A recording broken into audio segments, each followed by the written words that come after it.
All right, what I'm going to talk about now is the formula that we use to guarantee our success in the real estate investing market. As long as myself and my investors go by this formula and not go outside of this formula, we've always been successful, and so will you. If you stray away from this formula and go over these numbers, your chances of success are going to be less than if you follow this formula.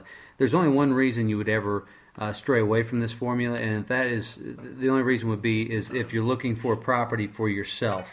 If you're looking for something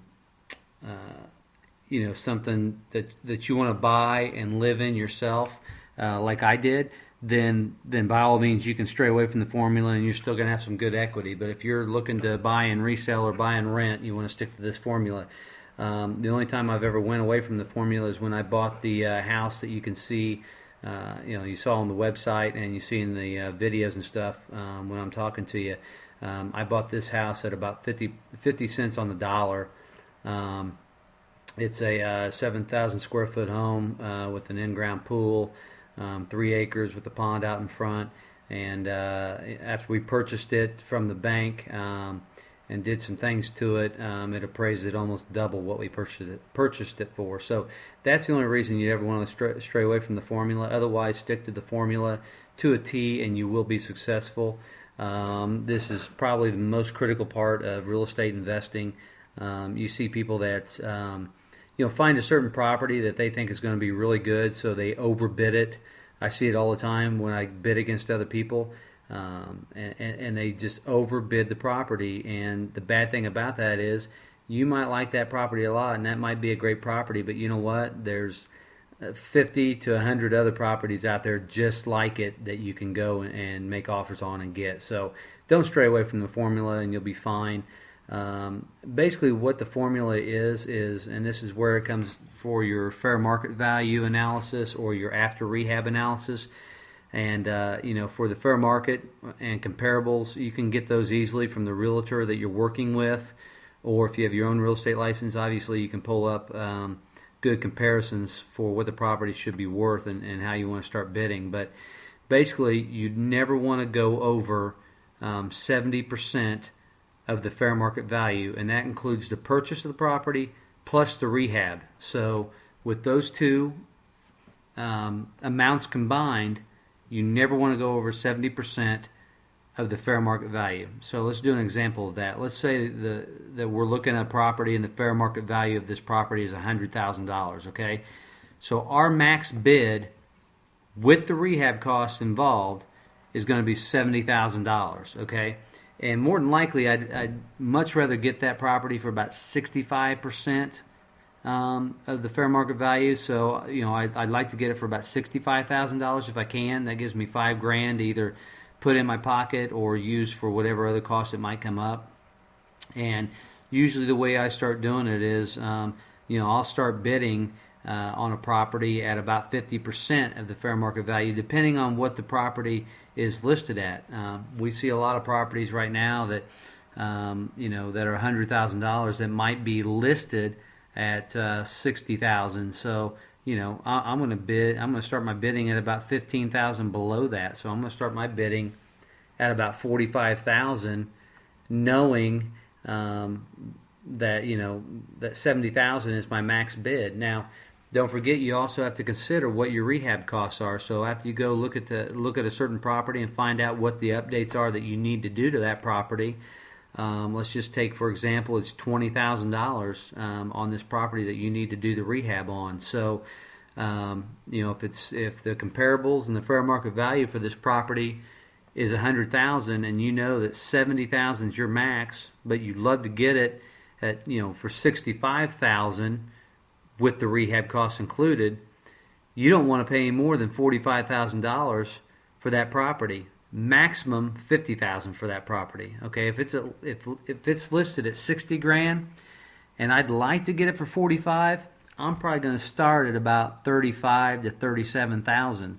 Now, to a lot of you out there, that might be like you might be going, man, this guy's crazy. You can't get properties, if a bank has it listed at 60 grand, you can't get that thing for in the 30s. Well, let me tell you, we do it every day. So don't let a realtor tell you that they won't submit an offer because they think you're crazy, because you're not going to get accepted at that. I can't tell you how many properties we get for 20 to 25,000 under what they're asking. And even the realtors that have it listed think we're crazy. But you know what? We've been doing it long enough now. We know what banks will take, especially when it's been on the market longer. Now, if a property's been on the market for less than 30 days, now they're not going to take 20, 25 less than what they're asking. But you know what? Eventually they're going to start dropping the price, and after 60 to 90 days on the market, they're going to start taking your offers and looking at your bids and at least counter offering. That's what you're looking for right now. It's just a counter offer.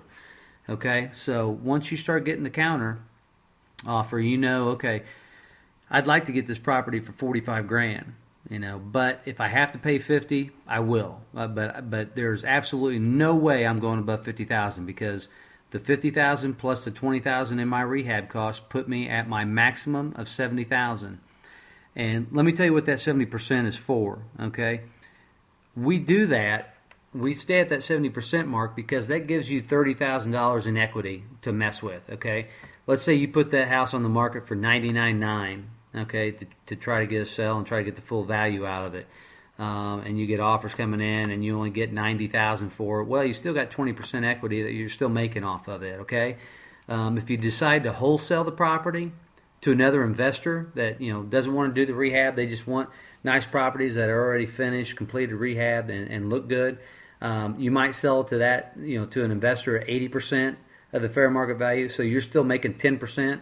And the reason why we do that sometimes is you can make that 10% very quickly. You get a rehab, they might want to buy it within 10 days after that. So you might only be holding your investor's money for 45 to 60 days. So your interest payments are low, and you're still going to make a quick 10% on the back end. So you can still make a quick $7,000 to $10,000 and put it in your pocket within 30 to 45 days.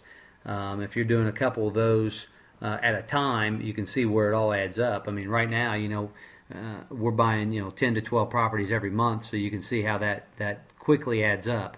And also you get that 30% equity in case for some reason the property doesn't sell and you need to lower the price of it. Maybe you go from $99,900 down to $89,900. Well, you still got that 20% equity, and even if you sell it at less, you can still make 15% on the property. So you can still make $15,000 or so on that property. So that's why we give that 30% equity, so you can never get in trouble and you're always making money on these properties.